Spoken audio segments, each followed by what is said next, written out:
What's up, y'all? It's Sage. I'm back with another Baddies review for episode 2 of this season. And yes, I was supposed to be here with y'all yesterday.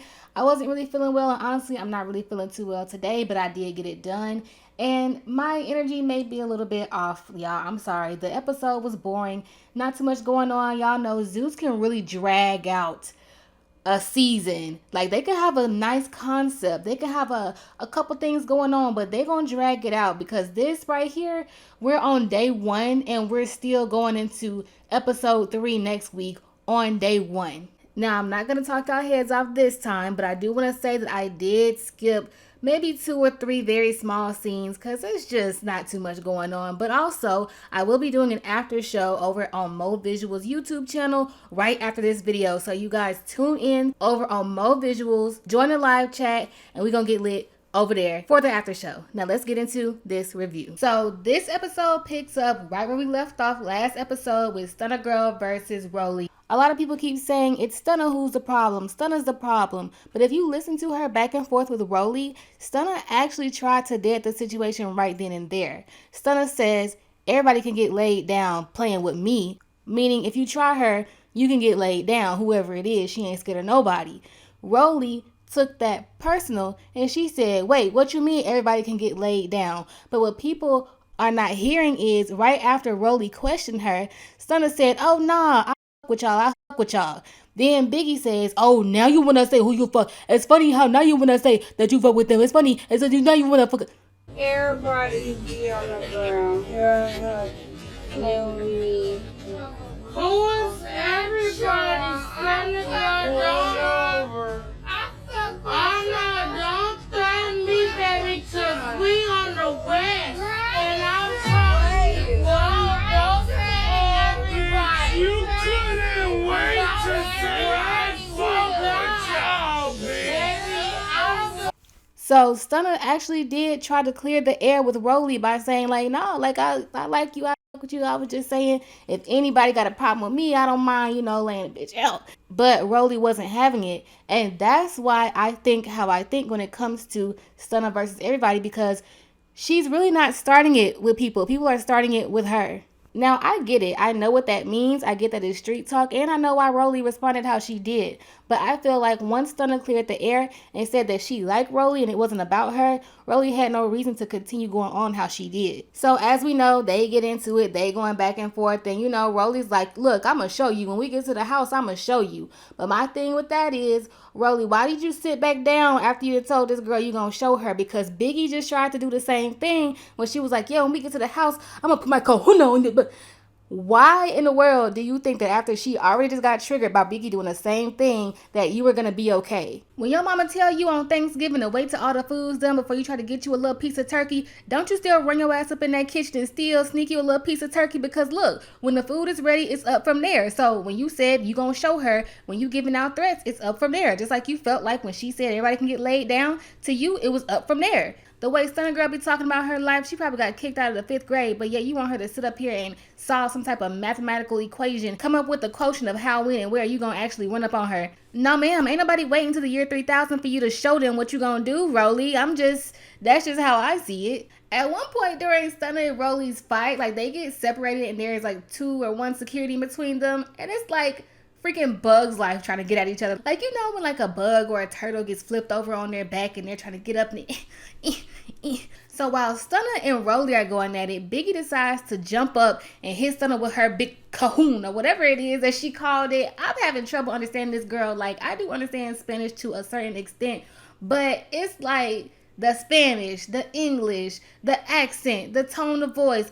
I can't understand what she's saying half the time. I'm gonna need a translator on this cast for Biggie. If Chrisean can have a babysitter, Biggie needs a translator for both Spanish and English, because I'm trying to get in the mix. I'm trying to understand, but Miss Girl, I just can't get with it. And Biggie, while you jumping up talking about you had to help your girl Rolly, I don't remember her saving you from that Casamigos bottle 17 seconds ago, but I guess y'all friends now, okay. Biggie says in her confessional that she thinks the real reason why Stunna Girl is mad is because of Tommy, and she needs to redirect her anger to the person that she's mad at instead of trying to run up on her and Rolly. And if she was gonna run up on Biggie, she should have been ran up on Biggie. But Biggie, Run up on you for what? Like, that's how you know Biggie really wants a moment, because before she started yapping her mouth, Stunna didn't have a problem. Lauren says she feels like Natalie should step up more and calm everything down since this is her show. When it comes down to it, yeah, it's a show. They gonna act up, everybody grown. Like, Natalie don't need to step into everything. But in this specific situation, I feel like Natalie should have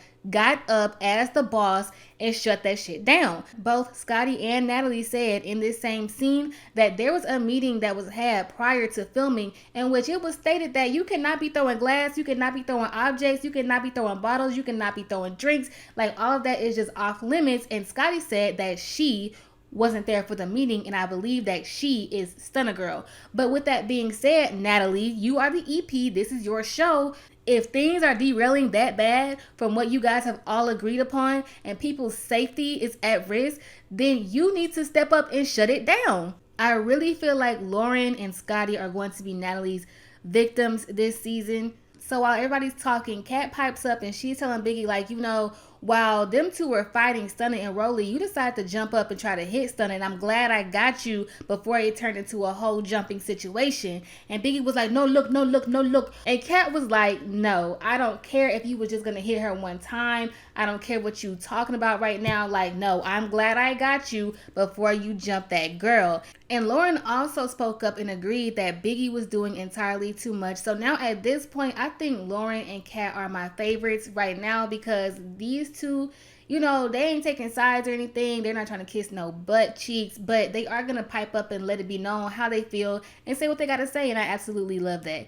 So then Natalie begins to explain Stunna's past with the whole situation about putting that girl in the cage and all of that happened. I don't think Natalie explained it correctly, so I will be doing a video on that. I've already started on it, so I'm not gonna sit on that for too long. But as soon as she started talking about that, Lo was like, yeah, I heard of that. And Rachel's like, nah, like, I'm not dealing with no crazy bitch that'll put somebody in a cage. Now Natalie talking about she thought it was gonna be a good idea to put Stunna on the show, but now she nervous.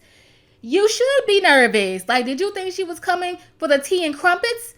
Did you think she was coming for the noodles and the Kool-Aid? Do you think she was coming for a hee-hee and a kiki? No, this girl came to get down, and she getting down. Now you upset, you mad, you nervous. You don't know what to expect. But anyways, onward to the house. So the Sprinter finally arrives to the house that the women will be staying in LA. And this is probably by far the best house that Zeus has gotten these women for Baddies. So Natalie wants all the ladies to meet up and talk before they enter the house. So we have everyone besides Chrisean, Tommy, Sky, and Stunna. We know Stunna is in a van following the Sprinter.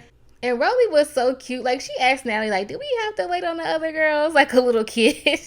And she still looks good in that green. Like, I can't get over how green looks so good on her. Scotty is one of those girls for me. Like, it's like, have y'all ever had a person who is like, you don't dislike them, you want to like them, but it's like they just don't meet their potential. So it's like you can't just like them for their potential because they're not meeting that. You know what I'm saying? Like, Scotty's one of those girls. I need her to get it together. Like, you're pretty, but those eyebrows, they're not eyebrowing how they're supposed to eyebrow. But at this point, I'm gonna just let Scotty be, because maybe she going through something. I don't know. And just when I get to thinking, like, damn, Razor built at the bottom, I hear the name Chrisean Rock, and here we go. Natalie was talking about how Chrisean is late, Tommy's late, and Lo, she's like, of course, what else is new? But again, like I said in the last video, this is all about setting up Lo versus Chrisean. It's clear as day she doesn't have a direct issue with Chrisean at all. So now we make our way into the home, and Natalie is telling some of the girls about the rooming situation and how that's going to be set up. And that's another thing about this that I don't like, because I don't care about what rooms these girls are going to be in. We're never going to really see them in their rooms, for one. For two, I feel like this Baddies show, it kind of brings certain elements from Bad Girls Club, Love and Hip Hop, and shows that are alike together, which is cool. But when it comes to stuff like this, the vibe is kind of off, because when we have a show like Love and Hip Hop, where we have people of all different ages, those people still go home and they live their respectful lives, you know. But then when we have a show like Bad Girls Club, you have women in a certain age range. But when you have a show like Baddies, where you have the youngest is 22 and then the oldest is 38, and you have a grown woman telling other grown women where they're going to be sleeping at, who got to share a room with who. And then when you get to the rooms, it's like one bed and then one mattress on the floor. Stuff like that I don't really like, because it's like, what are y'all doing with this? Like, what is the point? If it's gonna be certain women, certain cast members who can't be here every day and who have to come just for the call time to film the show, then you might as well have this set up like Love and Hip Hop and have a different arrangement for everyone there. Like, why not just do an Airbnb here, do an Airbnb there, and split the cast up at night? Like, why do we have 37-year-old women trying to figure out if they have to sleep on the floor or sleep hand to foot and all this with another woman? Like, this, I don't know. Lord, roll it in these panties. So while all the women are finding their rooms and everything, Stunna and Kat are still outside talking about the whole situation, everything that has led up to now. And Kat tells her, like, when it comes down to it, like, don't worry about Biggie because she's not gonna let her just up and get jumped. Meanwhile, back in the house, Natalie calls Biggie to her room and she's talking about how Biggie needs to handle these women for her. She needs to be her right hand man, because if the girls start being weird, if they start crying and stuff, doing all that weird stuff, she needs Biggie to handle them. And this is where Natalie irritates me, because what do you mean? What is the point? Like, what are you getting at here? First of all, you know Biggie is looking for a way. She's looking for a way in, a way to fit in with the big dogs of the cast, quote unquote. It's very clear that Biggie wants her moment. She wants her shine. She wants to be a star. And she wants to at least be cool with one of the people here who already have an established fan base, like Chrisean, Natalie, and Tommy. So why are you using that to have this girl fight your battles for you? Because that's what Natalie's asking. Natalie's asking Biggie to be Scotty, what Scotty was last season. But anyway, so Natalie tells Biggie they gotta call Chrisean and Tommy to see where they are, because they aren't there yet. So they call Chrisean first, and Chrisean's on the way. But Chrisean feels like, don't call me, ask me where I'm gonna be at. Don't be talking about me being late, Natalie, because you always late, this and that, that and the other. And this is how I feel about that, because Tommy and Natalie are both producers. Natalie is an EP. If they're late, then they're late. Like, not saying that it's okay for them to be late, not saying that it should be a thing all the time, but they have a different title than the other girls. So the things that they do are going to be slightly different. They're not necessarily supposed to be a part of the immediate cast. So I feel like Chrisean, who is still a part of the cast just like everybody else, you shouldn't have it in your mind that you're on the level of the producers. It's almost like Chrisean is starting to get big-headed. So then they call Tommy, and Tommy's not being irritating. Tommy's actually being pretty cool, but Natalie's talking and capping about the reason why everybody was fighting Stunna Girl. Natalie's talking about, oh yeah, everybody was mad at Stunna for you. Everybody went up for you. Nah, I mean, Biggie might have went up for her, but everything started because Biggie didn't know how to shut up. So finally, Chrisean and DJ Sky arrive at the house. Natalie comes in to greet them, and when she comes in to greet them, she literally announces DJ Sky as Natalie's babysitter. I thought when she first said that last episode, I thought that it was just a joke, but no, DJ Sky is really here to babysit a grown woman. But Natalie tells them to, like, hey, we gotta sit down and we gotta talk. Like, a lot of things have happened since y'all left the photo shoot, and we all gotta sit down and talk and get everything off our chest. And Chrisean feels like that's an inconvenience to her because she has photo shoots and she has money to be made. She doesn't have time to step outside her queendom. I don't know, Chrisean, like, I get it. Like, you popping right now, so you do have other obligations, but if they asked you to do Baddies West, you didn't have to say yeah, unless that was in your contract. But still, if that was in your contract, that's what you signed. You don't have to be here, Miss Girl. Like, if you got other money to be made, go make that. And if you gonna be here, then I feel like you should just shut up. But Natalie brings Chrisean and Sky out to the living room, and while they're sitting down, Chrisean was like, she likes Stunna because Stunna ready to go at any moment in time. Basically, I think she likes her because they're kind of similar in a lot of ways. But Chrisean is talking about how, you know, she's not really there to fight. Like, she's just there to have fun, da-da-da. So Natalie tells Biggie to go and get all of the girls, bring them down so they can have their talk. But as soon as Stunna sees Biggie, she ready to go. She said that she wanted to run up and punch Biggie because she felt like she needed to get her lick back from when Biggie jumped into her and Rolly's fight.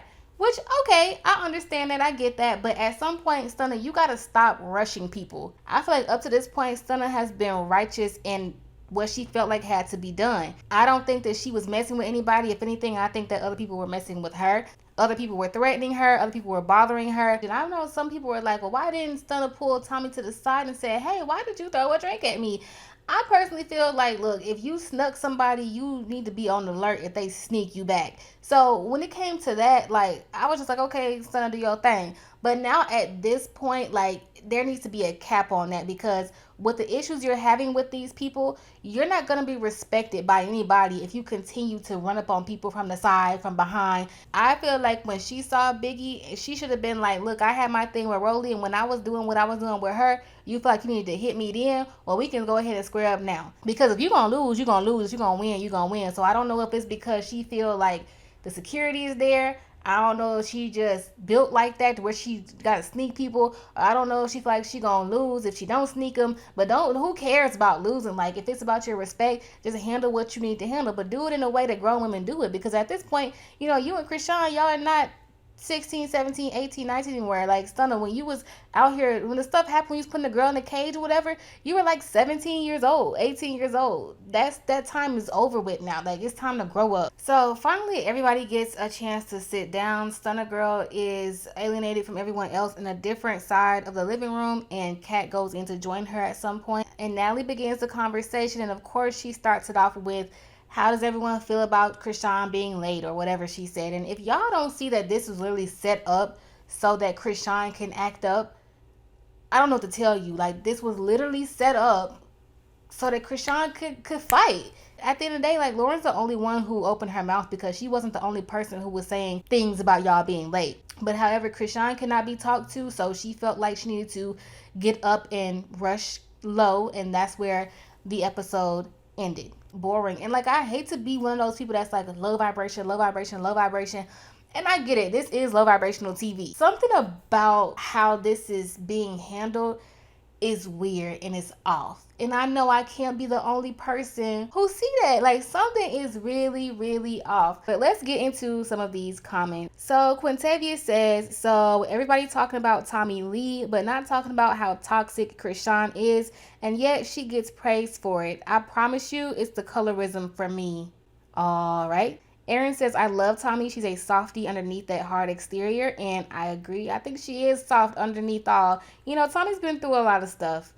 Rhonda says, at the beginning where they were introducing the girls, did you see how Natalie told her husband Jacob to shut his mouth and not say anything about Scotty? What do you think that's about?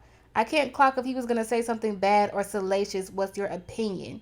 Definitely something salacious, because I think that Natalie was trying to say, like, don't say nothing about her because it's Scotty with the body. Like, Scotty look good. Like, you know. And I know some people were saying that they think Scotty, Natalie, and Jacob, and they be doing the dough. You know what I'm saying? They probably be talking about women and how they look good and stuff like that together. And she don't want him to say that on the show. Savannah Savage says, if you ask me, Stunna not the problem. They started with her.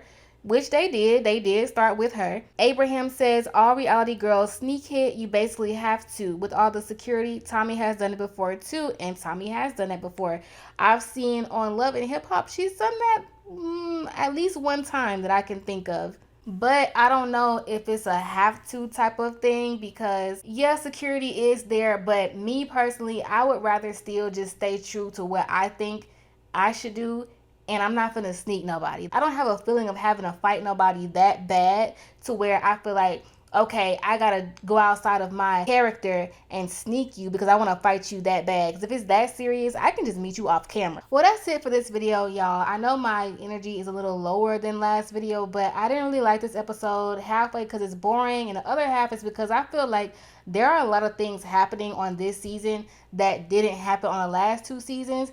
And I was able to watch the last season or whatever because it's raunchy, it's fighting, but it wasn't cutthroat type of stuff.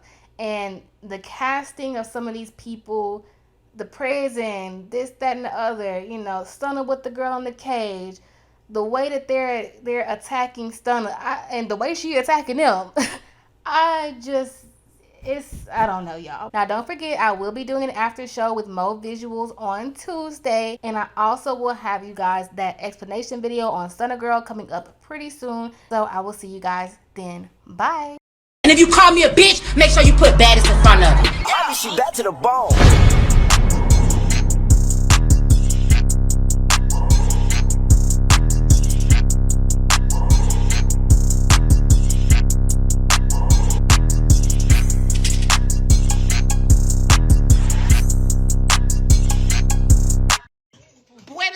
noches.